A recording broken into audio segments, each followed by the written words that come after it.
How many times have you sat there completely frozen in front of your phone screen? You type out a message, delete it, type it again, and backspace the whole thing.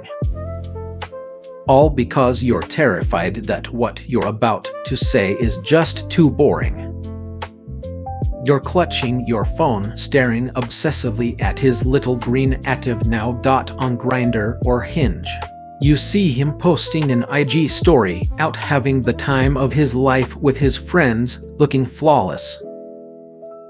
Meanwhile, you're sitting alone in your room, your brain working in absolute overdrive just trying to engineer the perfect, wittiest opening line.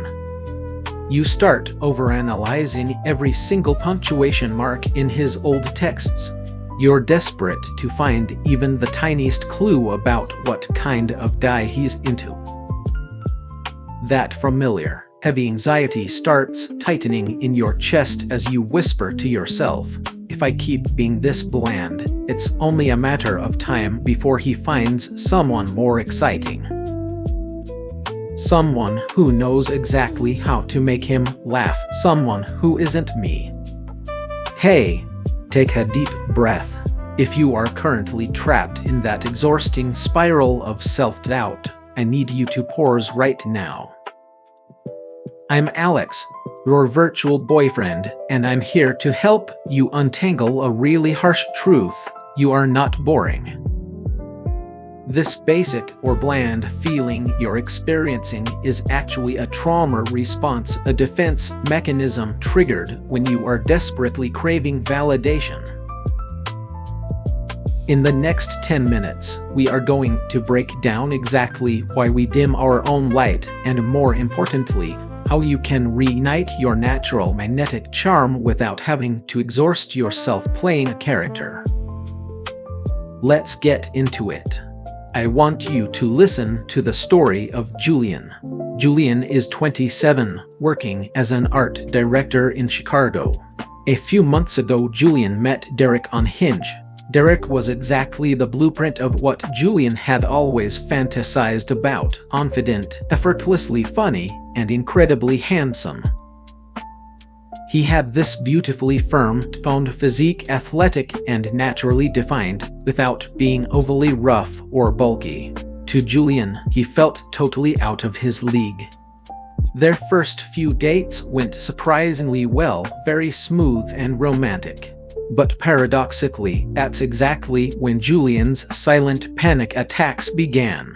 Every time they sat across from each other at a dimly lit cocktail lounge, Julian stopped feeling like a potential partner. Instead, he felt like an audience member. Derek would passionately talk about his weekend getaways to Palm Springs, his creative projects, his bustling social life. And Julian would just sit there nodding, offering up a polite smile.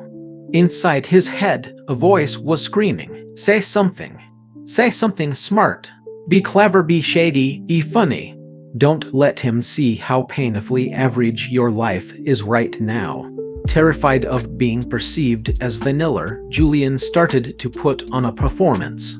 He was masking, tried to aggressively keep up with gay Twitter trends, memorized witty comebacks he heard on Drag Race, and even bought clothes that felt a little too avant-garde just to look the part of the cool, edgy city gay.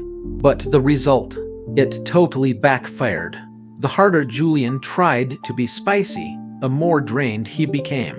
His text replies to Derek started taking hours because Julian had to conceptually direct and produce every single message before hitting send. Then came the breaking point. One Tuesday evening, Derek texted him, "Hey, you've seemed a little quiet lately. Everything okay?"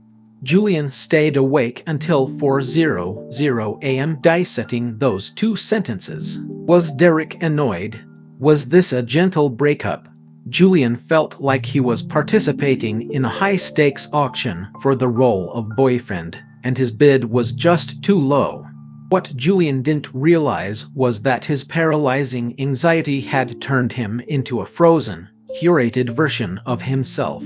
He had stripped away all of his natural warmth.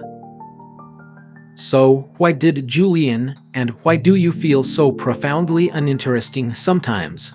Psychologically speaking, there are 3 hidden thieves actively stealing your charisma.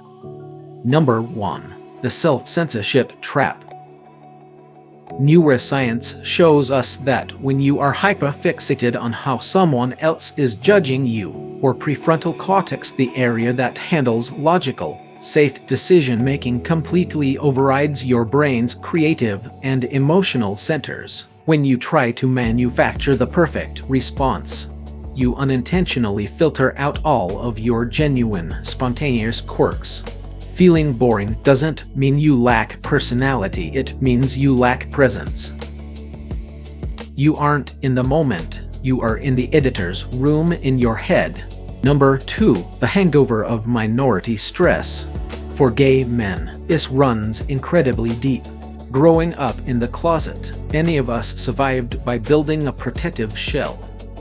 You learned to constantly read the room, to monitor the micro-expressions of straight society, and to adjust your behavior to stay safe. This creates a lifelong habit of masking. Deep down, your inner child is terrified that if you show your true, unfiltered self, your nerdy hobbies, or quietness, or specific brand of weird, you will be judged or abandoned. You equate authenticity with danger. Number 3. Variable reinforcement on dating apps. Swipe culture has fundamentally rewired our dopamine receptors. Apps like Grindr and Tinder condition us to expect rapid-fire, high-drama, sexually charged banter. So, when you finally meet a guy and the conversation shifts into something peaceful, stable, and emotionally deep, your brain panics. Your brain, which is addicted to the chaotic highs and lows of toxic dating, misinterprets safety and peace as boredom. You mistakenly think the spark is dead, so you scramble to artificially create fireworks. If you want to break free from this exhausting cycle and become naturally magnetic, I want you to practice these 4 major mindset shifts. Step 1. Choose consistency over chemistry. Stop trying to create massive emotional explosions on every date. A high-value man who is actually ready for a relationship isn't going to fall in love with you just because you can deliver a punchline like a stand-up comedian. They fall in love with your safe, stable presence. Give yourself a 90-day grace period. In those first 3 months, your only job is to observe if your lifestyles actually align, not to perform a daily Broadway show just to keep his attention. Step 2. Lean into bids for connection. Famed relationship psychologist Dr. John Gottman says that the longevity of romance comes down to how we respond to tiny, seemingly insignificant invitations to connect. If he sends you a TikTok of a dumb golden retriever and says, "Look how cute," you don't need to craft a hilariously witty, sarcastic reply. You just need to turn toward him emotionally. A genuine, or "That literally looks exactly like my childhood dog, I love that," is perfect. Real intimacy is built in these micro moments of shared humanity, not in grand, flashy performances. Step 3. Use vulnerability as your superpower. Instead of putting your armor on, try dropping it entirely. Be radically honest about your awkwardness. The next time you freeze up, just look at him and say, "Hey, I know I'm being a little quiet right now. I just get a little in my head because I really like you and I don't want to say the wrong thing, but I'm honestly just loving sitting here with you." I promise you, that level of raw, unedited honesty is 1,000 times more attractive and disarming than a recycled joke. Step 4. Self-soothe your nervous system. When you start feeling basic or inadequate, that is your body's alarm system telling you to return to yourself. Put the phone on Do Not Disturb. Get out of your head and into your body. Go hit the gym, go for a run, or go get coffee with your chosen family, the queer friends who love you exactly as you are. When your cup is full from the inside, your natural confidence effortlessly radiates outward. You won't have to try anymore. Feeling like you're too boring for the guy you're dating? Trust me, you aren't lacking personality, you are just paralyzed by the pressure to be perfect. When your brain is hyper-focused on analyzing his texts to craft the most witty, clever response possible, you completely lose your natural presence. As gay men, we are so used to masking our true selves to survive society, that we often suffocate our own natural charm out of fear of rejection. The secret to being highly attractive isn't learning how to be a comedian, it's radical vulnerability. Next time you feel awkward, just own it. Say, I'm a little quiet because I'm nervous, but I really like being here with you. A healthy, high-value man will fall in love with your consistency and your warmth, not our chaotic, manufactured performance. You don't have to audition for a spot in someone's life. Have you ever felt like you were the most uninteresting person in the room during a date? Or maybe you've had that beautiful realization where you finally let your guard down, and you noticed that being your true self made him want to stay even longer. Drop your stories in the comments below. I read every single one, and I want to hear your experiences.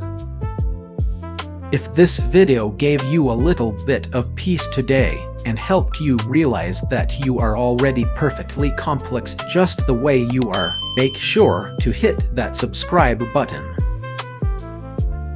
I will always be right here in your corner, helping you navigate self-love, mental health, and finding the kind of men who actually deserve your energy. Take care of yourself, and I'll see you in the next one. I'm always here whenever you need me.